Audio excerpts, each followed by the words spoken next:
Welcome to the USS Silverside Submarine Museum, a museum dedicated to the efforts and accomplishments of the veterans who fought in World War II.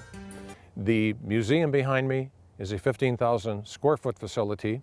We are located at 1346 Bluff Street in Muskegon, Michigan, very close to Pere Marquette Park, and of course, right on the channel that connects Muskegon Lake to Lake Michigan.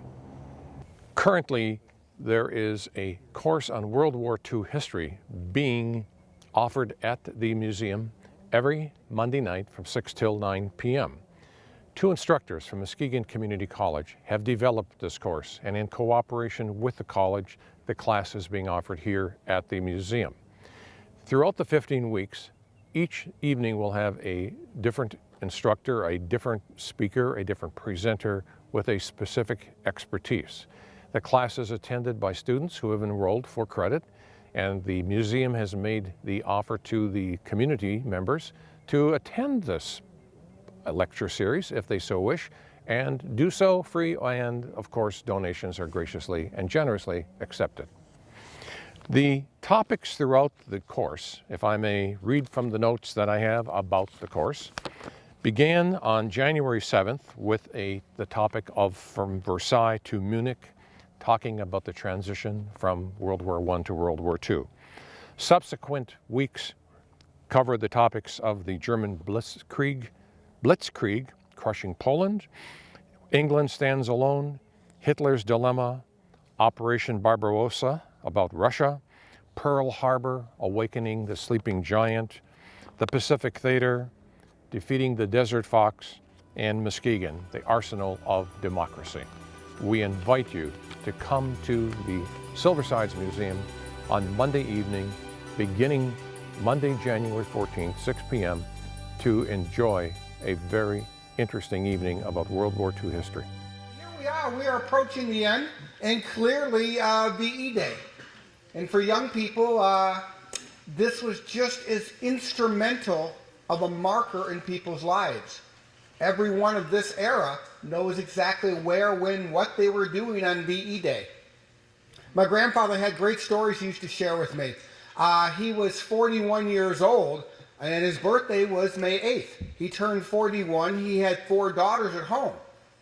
And of course, they find out during the day the wonderful news that indeed the war is over. They're celebrating. And in the afternoon, mail came with his draft induction. He said, hell, I thought we were winning, you know? Needless to say, they did not quite need a 41-year-old man with 4 daughters on May 8th, but that was always his kind of fun story. Victory, certainly. And what is victory without mementos?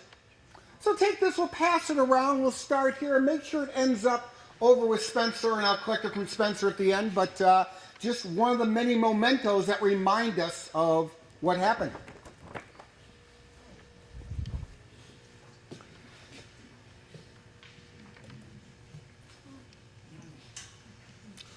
Yeah, hard to imagine without being there just exactly what New York City and many, many other cities were experiencing. Or maybe it's not so hard to imagine. So the war in Europe is over. Victory has been gained. The Nazis are defeated. We know that about 10 days previously, Adolf Hitler committed suicide. So the war is over, VE Day. This is what the last 3.5 years have all been geared toward. Obviously, tremendous jubilation, but war is not over. Japan still looms.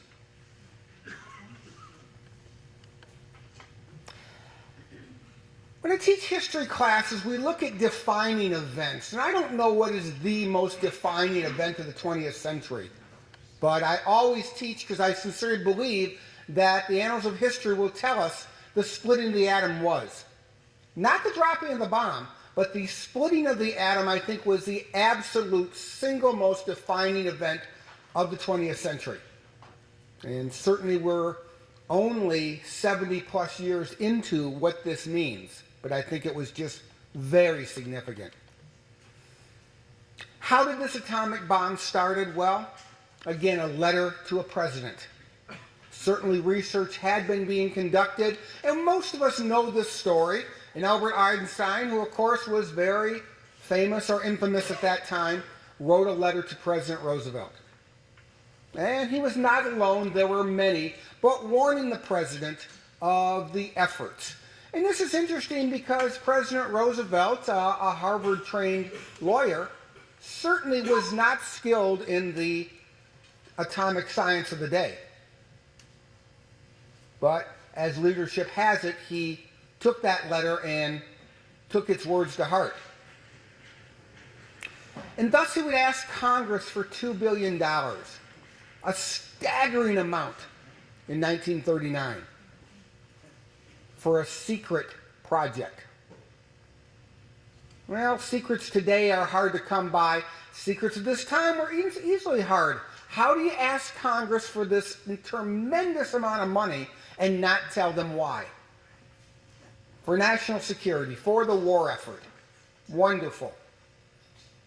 Again, he would confide in Winston Churchill and a very few select others on the existence of this project. And this would be the Manhattan Project.